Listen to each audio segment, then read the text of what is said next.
శ్రీమాత్రే నమః. వరలక్ష్మి వ్రతానికి ముందు రోజు చేయవలసిన ఒక పని గురించి చెప్తానండి. అసలు 90% చాలామందికి తెలియదు ఈ విషయము. ఒకవేళ తెలిసినా కూడా చాలామంది పాటించరు. ఆ విషయం ఒక్కసారి వివరిస్తాను. మనము ఆ ముందు రోజు అన్నీ సిద్ధం చేసుకున్నా కూడా ఒక్కసారి ఆ వ్రతాన్ని పూర్తిగా చదివి ఆ తర్వాత పీఠం దగ్గర కూర్చునే ముందు భర్త దగ్గర ఆశీర్వాదం తీసుకోవాలి. అక్షింతలు చల్లించుకొని ఆ తర్వాతనే మనం పూజలో కూర్చోవాలి. అది చాలా చాలా విశేషం. అసలు అమ్మవారికి ఎంతో ప్రీతి అలా చేస్తే గనక.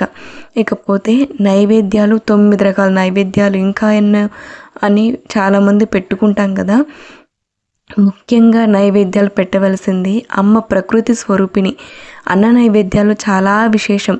లలితా సహస్రనామంలో 5 అన్నాల గురించి చెప్తారు కదా.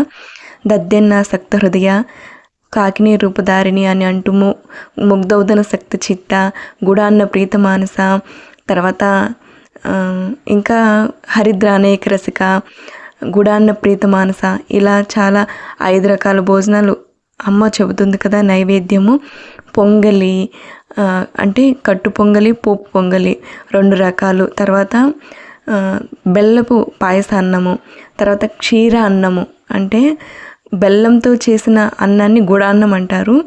ఎక్కువ పాలు వేసి చేసేదాన్ని పాయసాన్నం అంటారు. ఆ తర్వాత దద్దోజనం. ఇవి 5 రకాలు అనమాట. ఇవి మాత్రం తప్పకుండా పెట్టండి. ఎందుకంటే మనకు ఆహారాన్ని ఇస్తుంది తల్లి, మనల్ని పోషిస్తుంది తల్లి, ప్రకృతి స్వరూపిణి కాబట్టి ఈ 5 అన్నాలు అన్న నివేదన మాత్రం తప్పకుండా చేయాలి. ఇప్పుడు పెద్ద పెద్ద దేవాలయాల్లో కానీ శక్తిపీఠాల్లో కానీ మీరు చూస్తే అన్న నైవేద్యము తప్పకుండా పెడుతూ ఉంటారు. అంటే పెట్టి తీరాలి కూడా. ఎందుకంటే అన్న నివేదనకి ఆ శక్తి ఉన్నది. అమ్మకు ఆ ఆరగింపు పెడితేనే అమ్మ సంతోషిస్తుంది, ఆకలి తీరుతుంది అనే ఒక నమ్మకం ఉంటుంది. అది ఆగమ శాస్త్రంలో ఒక పద్ధతి కూడా. కాబట్టి మనము కూడా ఈ ప్రసాదాలలో ఈ అన్న నైవేద్యాలు 5 రకాలు తప్పకుండా చేసి అమ్మ నివేదన చేసుకోవాలి. ఇకపోతే చారుమతి. అసలు చారుమతికి ఆ తల్లికి మనం ఎంతో రుణపడి ఉంటాము. ఆమె యొక్క ఆ రోజు ఆమెను తలుచుకొని మనం తప్పకుండా ఆమెకు కృతజ్ఞతలు తెలుపుకోవాలి.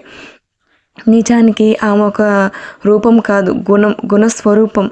గుణమే ఆమె యొక్క రూపం దాల్చిందన్నమాట. అంటే ఆ తల్లి ఎంతో మంచితనంతో అందరినీ కూడా ఆదరించి అందరిలోనూ కూడా అమ్మవారిగా భావించి ఇంట్లో అందరితోనూ కూడా సఖ్యత, ప్రేమగా ఉండేదట. అటువంటి గుణాన్ని మనం అందరం కూడా అలవర్చుకోవాలి. ఈ వరలక్ష్మి వ్రతం చేసి అమ్మను ఆ విధంగా ప్రార్థించాలి. అమ్మ, నువ్వు ఏ విధంగా అయితే చారుమతిని అనుగ్రహించావో, ఎటువంటి గుణాన్ని నువ్వు చూసి సంతోషపడి నువ్వు వ్రతాన్ని వివరించావో అటువంటి గుణాన్ని నాకు ప్రసాదించు, మమ్మల్ని ఉద్ధరింప చేయని మనం అమ్మను వేడుకోవాలి. అప్పుడు కదా అమ్మ అనుగ్రహిస్తుంది. అది ఏ రూపంలో అయినా సరే, ఎన్ని వరాలు ఇస్తుందో అది మన గుణాన్ని బట్టే ఉంటుంది. శ్రీమాత్రే నమః.